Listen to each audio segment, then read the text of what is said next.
नमस्ते।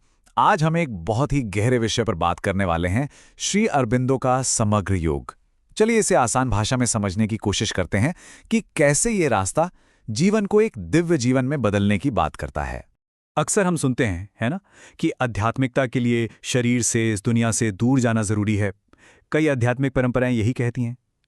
लेकिन क्या हो अगर ये पूरी सच्चाई ना हो, अगर ये कहानी का सिर्फ एक हिस्सा हो तो? श्री अरबिंदो का जवाब बिल्कुल अलग है। वो कहते हैं कि शरीर बाधा नहीं बल्कि बुनियाद है।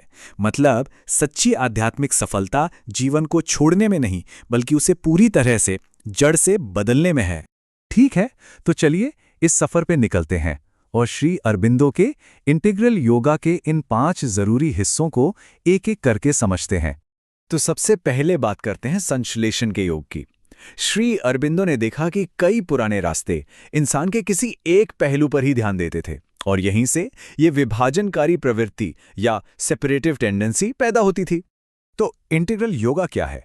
ये एक ऐसा तरीका है जो हमारी सोच, हमारी भावनाओं, हमारे पूरे अस्तित्व को एक गहरी आध्यात्मिक चेतना में बदल देता है। यहाँ अलग करने की बात नहीं है, बल्कि जोड़ने की है। एक ऐसा रास्ता जो जीवन के हर हिस्से को अपनाता है, उसे दिव्य बनाता है, सिर्फ आत्मा को नहीं। अब सवाल उठता है कि ये होता कैसे है। इसके लिए हमें प्रकृति के एवोल्यूशनरी योग को समझना होगा, जैसा अरबिंदो ने बताया है। चलिए देखते हैं। ये एक 3 कदमों वाला सफर है, एक चढ़ाई की तरह। और देखिए, सबसे दिलचस्प बात क्या है? इसकी शुरुआत होती है भौतिक शरीर से, उसी शरीर से जिसे अक्सर एक रुकावट माना जाता है। तो पहला कदम है शरीर को सिद्ध करना। फिर आता है बुद्धि को, यानी मन को आजाद करना। और आखिर में है, शिखर पर है, दिव्य चेतना को जगाना।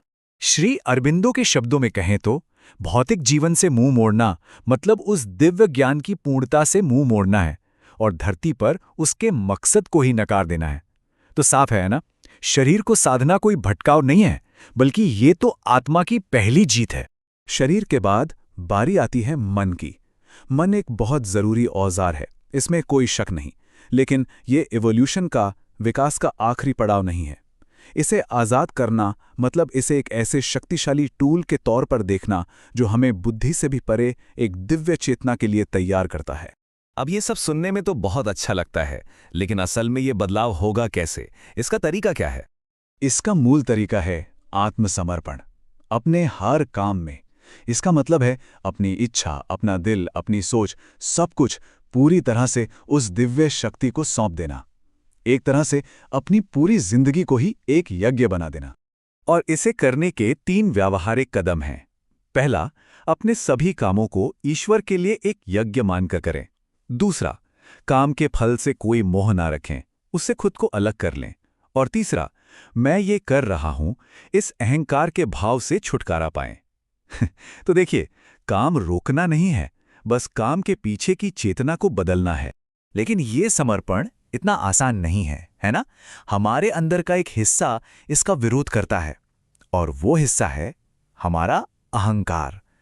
तो इसे समझने के लिए हमें अपनी सच्ची आत्मा को खोजना होगा। यहां हमें 2 तरह की आत्माओं के बीच का फर्क समझना होगा। एक है इच्छा की झूठी आत्मा, यानी हमारा अहंकार। ये हमेशा चीजों पर कब्जा करना चाहता है, सुख भोगना चाहता है, जीतना चाहता है। यही हमारी जिंदगी में सारी गड़बड़ी और बेचैनी की जड़ है। और दूसरी तरफ है हमारी सच्ची आत्मा, जिसे चैत्य पुरुष भी कहते हैं। ये हमारे अंदर की दिव्य चिंगारी है।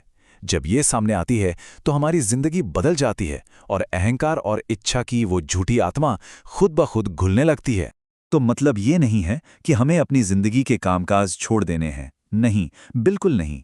चीजें वही रहती हैं, लेकिन उनके पीछे का मकसद और उनका स्वरूप बदल जाता है। लक्ष्य बस इतना है कि हम अपनी जिंदगी के हर काम को अपने सच्चे आत्मिक केंद्र से जोड़कर करें। और ये सब हमें कहाँ ले जाता है?